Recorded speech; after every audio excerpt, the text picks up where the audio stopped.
Morning, জয় হিন্দ, জয় ভারত। আমরা এখন নন্দীগ্রাম গুরুকুলে রয়েছি। আমাদের ছাত্রছাত্রীরা, সালাম কোথায় গেল? সালাম এখানে এসো, ওইখানে বসো। হ্যাঁ, ছাত্রছাত্রীদের আমরা দেখাবো কিভাবে জাতীয় পতাকা ফোল্ড করতে হয়। আমাদের দুই ম্যাম রয়েছেন, ম্যামেরা করে দেখাবেন। তো ছাত্রছাত্রীরা, তোমরা তোমাদের স্কুলেও দেখেছো জাতীয় পতাকা কিন্তু ভালো করে রাখা নেই, কিন্তু এর সম্মান আমাদের করতে হবে। মানে আমরা শুধু পড়াশুনো করবো না, আমরা সামাজিকতাও শিখবো, যেটা গুরুকুল শেখায়। ম্যামেরা এবারে সুন্দর করে জাতীয় পতাকাটা ফোল্ড করা দেখাবে ছাত্রছাত্রীদের, ও আমরাও শিখে নেব। হ্যাঁ, খুব সুন্দর। সবুজটা, এবার গেরুয়াটা দেখুন।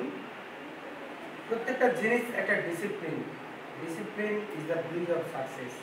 এইভাবে ডিসিপ্লিনে যদি থাকে তবেই কিন্তু আমাদের দেশ একদিন জগৎ সভায় শ্রেষ্ঠ আসন লবে।